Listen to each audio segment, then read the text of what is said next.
Vamos a hacer una hélice tórica en axonometría isométrica. Una hélice es el movimiento de un punto de una hélice.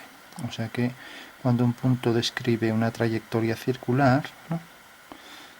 Si por ejemplo es un punto de una hélice, realmente empieza a desplazarse al tiempo que gira, ¿no?, respecto a un eje, ¿no? Bueno, pues esa es una hélice o helicoide, ¿no? O sea que en realidad es un muelle.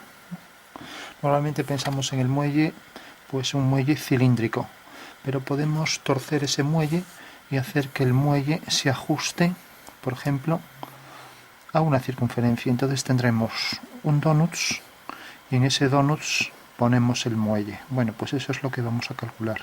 El muelle que se ajusta a un toro. O sea, esta figura, ¿no? Realmente aquí, pues lo que veremos será la de encima. La de encima. Lo marcamos con esto, por ejemplo.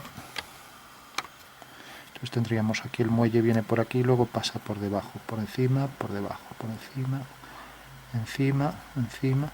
O sea que sería un muelle que va dando vueltas, ¿no? En realidad podemos ajustar siempre a cualquier superficie el muelle. Por ejemplo, si tenemos un cono, aquí sería, para calcular estos puntos, la intersección de las generatrices del cono con circunferencias a distintas alturas, ya que como esto es componer un giro más una traslación, entonces la intersección de las distintas circunferencias con las distintas generatrices me va dando ahí un punto de la hélice, ¿no? O sea, al componer aquí intersección de las circunferencias con las generatrices, obtengo los puntos de la hélice. En el caso cilíndrico, pues lógicamente estas generatrices son todas paralelas, ¿no? En el caso del cono, las generatrices pues irán hacia la base. Entonces la intersección de las distintas circunferencias con esas generatrices me da la hélice cónica, ¿no? Con lo cual ya tengo aquí un muelle que se ajusta a esta superficie, ¿no? Si por ejemplo fuera una esfera, pues la intersección de los paralelos con los meridianos, que son estas secciones verticales por planos que pasan por el eje de revolución, intersección de siempre los paralelos, que son paralelos al ecuador todo, pues me provoca aquí la hélice esférica. O sea que sería algo como esto, así. Rodea una esfera y vuelve al polo, del polo sur al polo norte, por ejemplo, ¿no? Bueno, pues vamos a hacer este muelle ajustado, lo podemos ajustar a la superficie que queramos, ¿no? Tenemos el cilindro, tenemos la esfera, tenemos el cono y ahora vamos a hacerlo sobre el toro. Entonces dibujamos en los ejes de axonometría isométrica, tenemos aquí los 120 grados,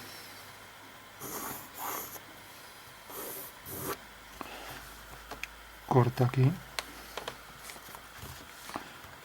Entonces ahora una circunferencia en axonometría isométrica es una elipse isométrica, que nos lo da esta regla.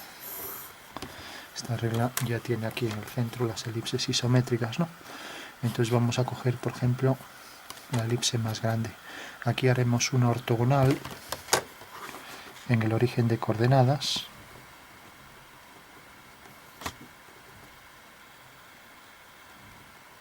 Marcarlo aquí.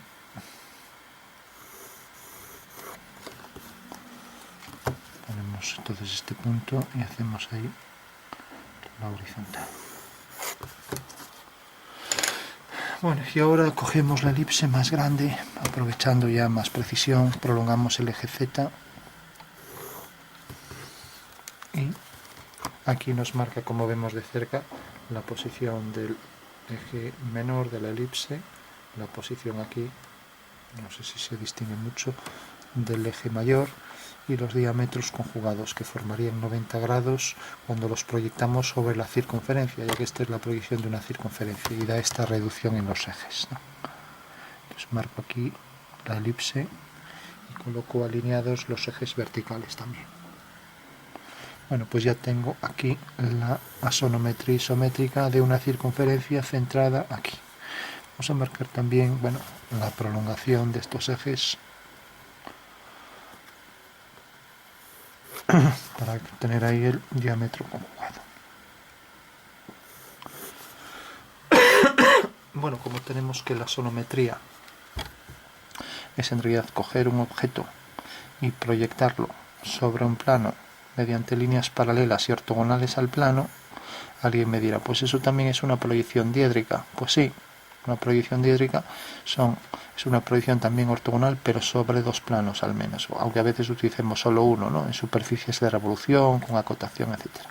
Pero bueno, ¿qué nos diferencia entonces de la sonometría del diédrico? Que en diédrico solemos trabajar con vistas en verdadera forma para facilitar la comprensión del objeto, mientras que en asonometría proyectamos de manera que en realidad estamos proyectando sobre los tres planos, ¿no? Entonces el prisma saldría siempre por regla general con sus caras paralelas a los planos. ¿Qué quiere decir eso? En realidad es como si cogiera la esquina de un cubo y lo proyectara sobre el plano, ¿no? Entonces la esquina del cubo sería esto, y esta, variando la posición de los ejes, tengo la sonometría isodiotrimétrica, ¿no? Bueno, entonces tengo aquí, por ejemplo, la esquina del cubo donde se pone la esfera, y al proyectarla sobre un plano siempre el contorno va a ser una circunferencia de igual tamaño que la circunferencia sección de la esfera, ¿no? Y por supuesto esa circunferencia va a ser paralela a la sección horizontal de esa esfera. ¿Qué quiere decir eso? Que en realidad, si por ejemplo ahora tengo aquí la proyección de esta figura, es una circunferencia que tiene este radio, vemos que realmente ese radio es lo que resulta invariable, ¿no? Colocar aquí esto, la línea ortogonal por aquí,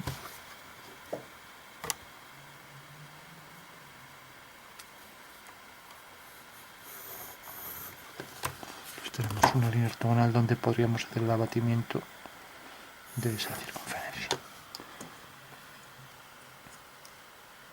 Pero bueno, olvidémonos del abatimiento y pensemos solo en la medida de esta circunferencia, que es esto, ¿no? Entonces marcamos aquí el centro y tenemos ya que la posición de la circunferencia es esta.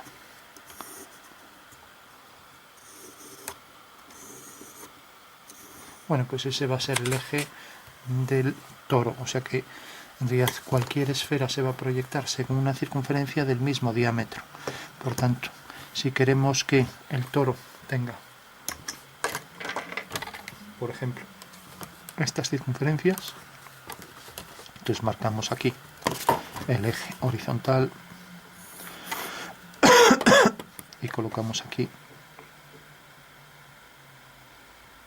la circunferencia que define el grosor del toro. Entonces ya sabemos que el toro va a quedar delimitado por esta anchura máxima y esta anchura mínima, o sea, el radio máximo y mínimo. Por tanto, son esferas que se mueven dentro de esa superficie de donuts, ¿no? ¿Qué quiere decir eso? Pues que realmente puedo sombrear ahí, a ver si encuentro un lápiz, aquí, puedo sombrear por aquí, este sería el toro. Y hay una proyección en planta, ¿no? Este es el grosor del toro. No hacemos más porque con una esquina nos llega. Sí podemos representar aquí como que se acaba, para entenderlo mejor, un trozo del toro. Entonces tendríamos aquí, terminamos y hacemos esto. O sea, un trozo del toro que viene por aquí y aquí también hacemos esto. Vale. Entonces el toro viene todo por aquí y tiene este grosor. Y todas estas esferas se proyectan aquí exactamente igual de grandes.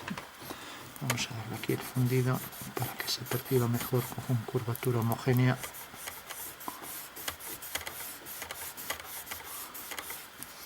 Y le damos más contraste, por ejemplo, por aquí, intentando seguir la curva de una circunferencia.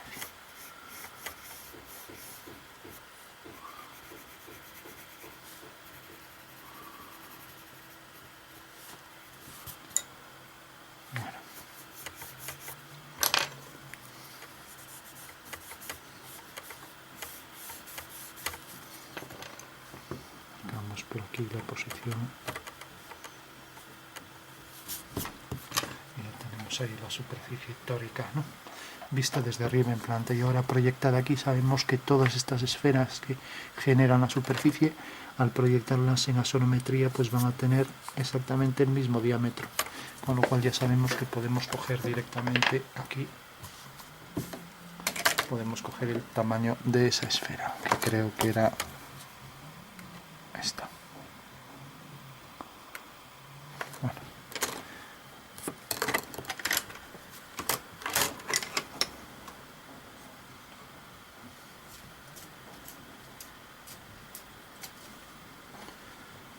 Entonces dibujamos las esferas, tenemos que ir un poco rápido para que no se alargue. Entonces dibujamos, por ejemplo, esta esfera. Debemos marcar, aquí convendría, para ser precisos, hacer las ortogonales en cada punto que vamos a hacer. Así cogemos con total precisión los ejes, ¿no? Que es lo que define que luego la figura salga bien. Los ejes que son ortogonales, y más con esta regla que es de alta precisión, ¿no? Entonces tendríamos ahí una circunferencia y así haríamos todas, ¿no? Este grosor, lo mismo eje ortogonal, posición aquí de los ejes centrado, y tendríamos otra esfera. Aquí no es una cónica que por efecto de lejanía esta esfera sale más pequeña, aquí salen todas iguales, son proyecciones ortogonales, ¿no? Otra esfera, y así con todas, ¿no? Otra esfera aquí. Y aquí vamos a coger también las de los diámetros conjugados, que decíamos que si proyectamos este punto aquí es la línea 45 grados. Vale. Con lo cual se proyecta aquí. Eso quiere decir que al hacer esta otra se proyecta aquí, y esto es de 90. Bueno, pues 90 aquí se transforma en este ángulo, ¿no? O sea, 60. Entonces marcaríamos también aquí posición de eje vertical. Marcaríamos aquí la posición de la esfera. Lo mismo, posición de eje vertical y posición de esfera. Eje vertical y esfera.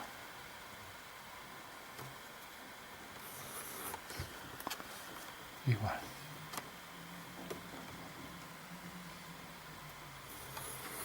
Bueno, de esta manera el conjunto de todas esas esferas ya nos delimita la envolvente de la superficie. Por ejemplo, si cojo este punto y hago ahí una vertical y una horizontal, pasa por estos ejes, ya puedo trazar la esfera.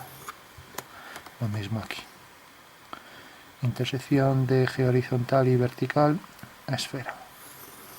Cuanto más preciso sea, pues más voy a delimitar el contorno. Entonces ya puedo ir trazando aquí esta curva, que no es una curva elíptica y que delimita la perspectiva real en proyección ortogonal de un toro.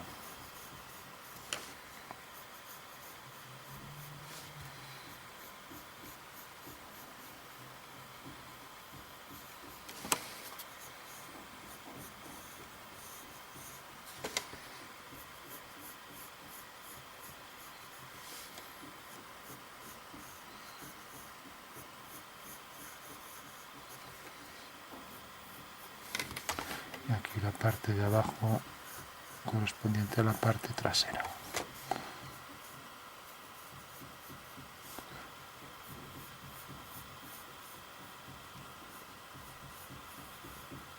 Bueno, pues viene por aquí y ahora viene por aquí. Bueno, pues por último ya, para hacer el toro, lo que tenemos que pensar es, vamos a hacer aquí el boceto, tenemos la superficie tórica, ¿no? Y tenemos las esferas, ¿no? Lo que en sombras utilizaríamos una esfera directriz, ¿no? Bueno, aquí no vamos a pensar en esferas directrices, sino en diámetros. Por ejemplo, el que viene por aquí pasa por estos puntos superiores. Entonces ahora de lo que se trata es de hacer estos anillos. Por ejemplo, el anillo superior, el anillo que pasa por estos puntos, sea, por este punto, y así con todos, ¿no? Los distintos anillos, bueno, este va saliendo, decía los distintos anillos que son secciones que son paralelos del toro, ¿no? Entonces, si cogemos, por ejemplo, la parte superior, es una elipse cuyo eje mayor es este.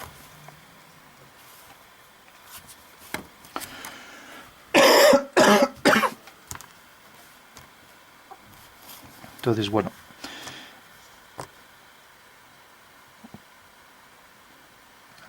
efectivamente tiene que coincidir con la de abajo, obviamente, porque es el que pasa por aquí, coincide realmente con...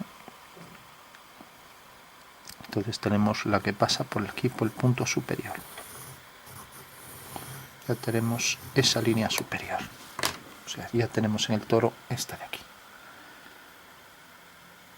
Si hacemos la de abajo, pues pasará por aquí, será el mismo grosor la de abajo. Sobre la vertical, ahí tenemos el punto, y sobre la vertical aquí, ahí tendríamos el punto este y este.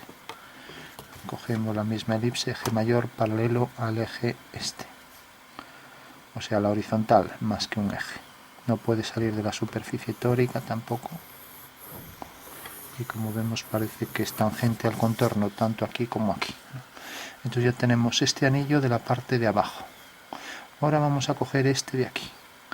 Este de aquí no hay elipse suficiente para esto, ¿no?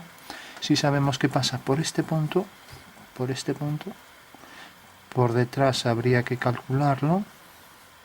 Y aquí todas las elipses son isométricas, con lo cual habría que coger una más grande que estas, ¿no? Por eso no debemos coger la más grande. Pero bueno, como sabemos también que son isométricas, eso quiere decir que cuando hago varias elipses, lo coloco aquí. Al estar en relación isométrica, no hay equidistancia. Lógicamente lo que hay es, al ser elipses iguales, pues esta medida es, si las centro, que no están ahí centradas, la medida alargada es más grande que la medida menor, y lo vamos a ver aquí más fácil. Vamos a coger una más grande, es que tropieza con el trípode por todas partes. Aquí, por ejemplo. O sea, vemos la relación que existe entre las elipses, ¿no? Pues exactamente la misma relación que dos circunferencias concéntricas de un objeto girado, ¿no? Bueno, pues según eso, pues pasaría por aquí, vendría por aquí, por este punto de la esfera, y ahora pasaría por aquí, entraría tangente por ahí, igual que sale tangente de aquí. No olvidemos que es una elipse igual que esta, isométrica también. Vamos a hacer solo la parte anterior. Bueno, tenemos ya esta sección horizontal. Bueno, tenemos ya esta de aquí. Bueno, y podríamos hacer la interior. La interior pasa por este punto y pasa por este punto, o sea, estos dos.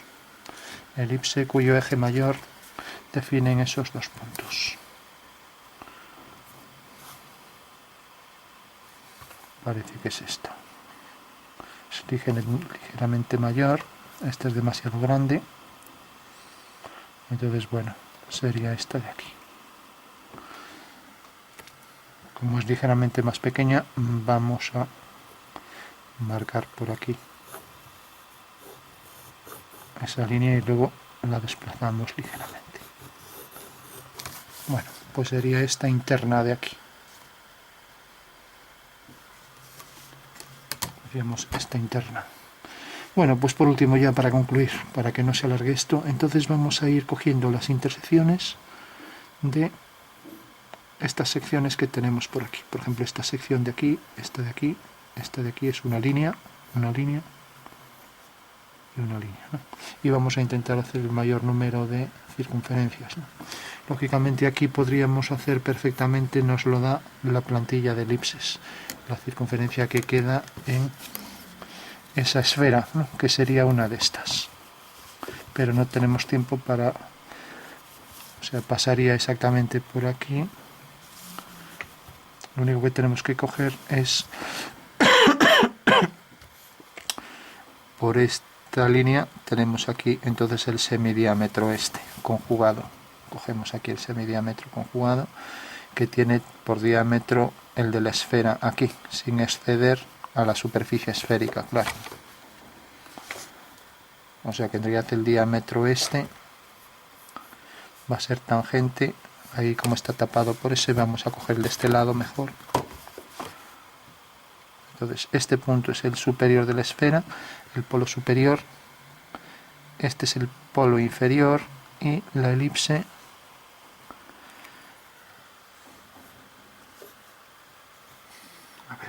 eje mayor tiene que ser eje vertical, perdón, eje conjugado, eje vertical, y parece que esta es la elipse. A ver que tenemos la posición así.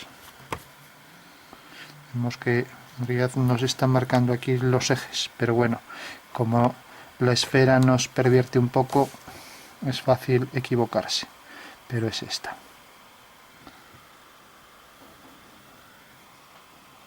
Esta elipse. Ahí tenemos ya los 4 puntos. Y al mismo tiempo es tangente a la esfera, y al mismo tiempo esta es la bisectriz de estas dos líneas. Con lo cual ahí tenemos ya la circunferencia buscada. Es la sección de esa esfera que pasa por este plano. Y eso habría que hacerlo con todas. Eso quiere decir que aquí tenemos su simétrica, es la misma, ¿no? ¿Para qué nos vale ahora hacer todas estas secciones? Aquí ya habría que proyectarla de aquí hacia aquí arriba. Pues nos serviría para, una vez que tenemos esto, vamos a ir cogiendo puntos cada vez el siguiente. Por ejemplo, primero este punto, luego este, luego el de aquí. Como estos están muy separados y entonces la curva nos va a salir así, no va a aparecer un muelle, habría que hacer más secciones. Por ejemplo, esta.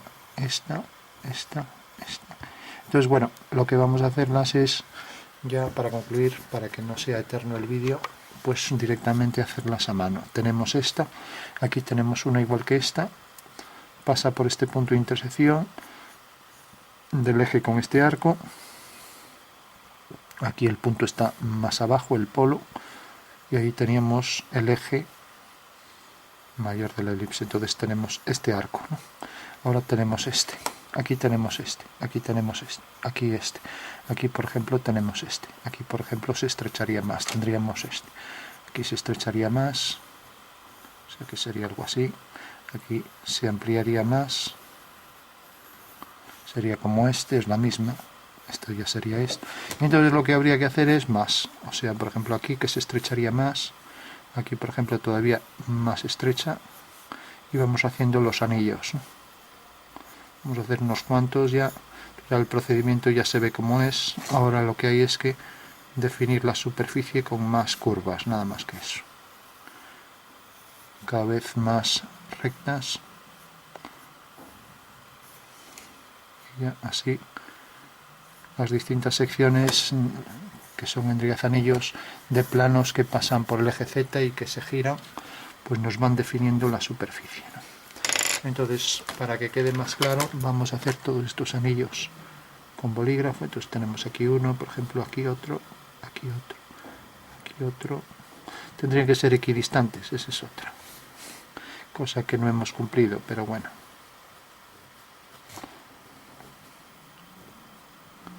O sea, no tiene sentido que tengan distintas distancias, porque si en un cilindro hago una sección aquí, otra aquí, y las geometrices tampoco cumplen, entonces no es un muelle que tenga una curvatura uniforme, sino que es un muelle que se va deformando, a veces se alarga, a veces se acorta. Entonces, bueno, tendría que tener mismas distancias, ¿no? Entonces, esta distancia igual que este, y esto nos lo daría aquí abajo. Una vez que tenemos esto, aquí por ejemplo tendríamos una sección, aquí tendríamos otra, aquí tendríamos otra, y así con todas con el mismo ángulo siempre. Sería la única forma de hacer el muelle bien. Entonces haríamos todas las secciones equidistantes.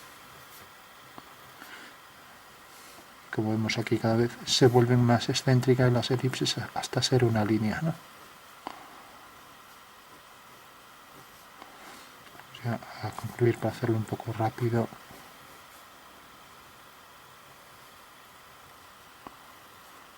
bueno, pues sería algo como eso, ¿no? Y una vez que tenemos también todas esas líneas, que ya sabemos que tienen la misma distancia, y tenemos la referencia de esta línea, tenemos la de esta, pues también por aquí vamos a hacer otra elipse. Esto sería tangente ahí, otra elipse también que es proporcional a las que tenemos, ¿no? O sea que tiene la misma forma aunque tenga distinto tamaño, eso es proporcional, ¿no? Y lo mismo podemos hacer más elipses de definición. Por ejemplo, esta viene hasta el punto superior, esta venía por aquí, pues por aquí, por el punto medio, aquí vendrá otra. Pues vendrá por aquí, por el medio de esas dos, ¿no?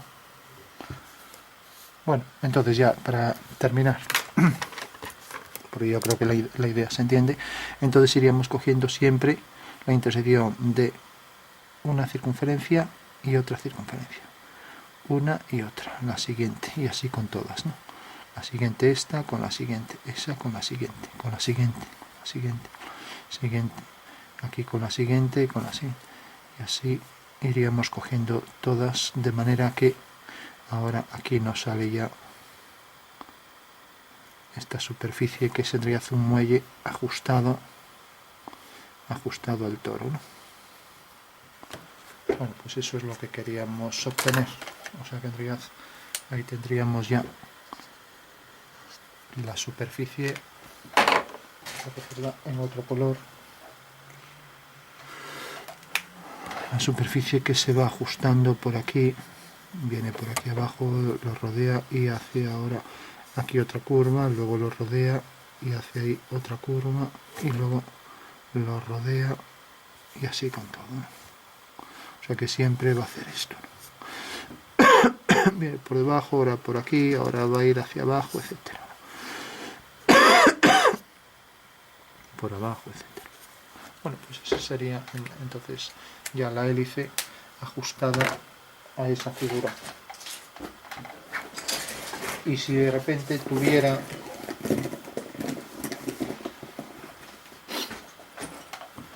tuviéramos más circunferencias en tanto transversales como longitudinales, pues en realidad sería más, pues lo que decíamos, más como esto. Así. O sea, aquí el muelle viene por aquí, ahora viene por aquí, ahora viene por aquí.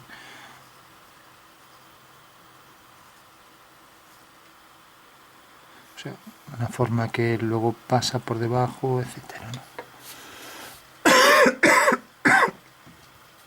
Cuanto más juntas, pues más podemos. Igual que aquí en la hélice, cuando tenemos las generatrices muy juntas y también las circunferencias muy juntas, pues podemos hacer con más precisión, pues por ejemplo, primer punto, segundo, tercero, cuarto, quinto. Entonces podemos hacer la hélice más precisa, ¿no? Bueno, pues ese sería el procedimiento, hacer todas estas secciones, todos planos que pasan por el eje de revolución, serían estas circunferencias, e ir proyectando todos esos puntos. Por ejemplo, esta de aquí, esta elipse de aquí, pues como vemos es una elipse que hace esto, ¿no? Bueno, pues aquí va a tener su correspondiente, o sea que podríamos ir proyectando las elipses estas todas, el contorno hasta donde llegan, ¿no? Desde donde salen, o sea, donde va a ser arriba tangente la elipse, ¿no? Y todas esas secciones elípticas y luego también estas otras secciones que serían las que pasan por aquí a distintas alturas, ¿no? Por ejemplo, esta sección da esta circunferencia y esta. Planos horizontales que cortan el eje de revolución y provocan aquí, por ejemplo, esta línea, esas curvas, ¿no?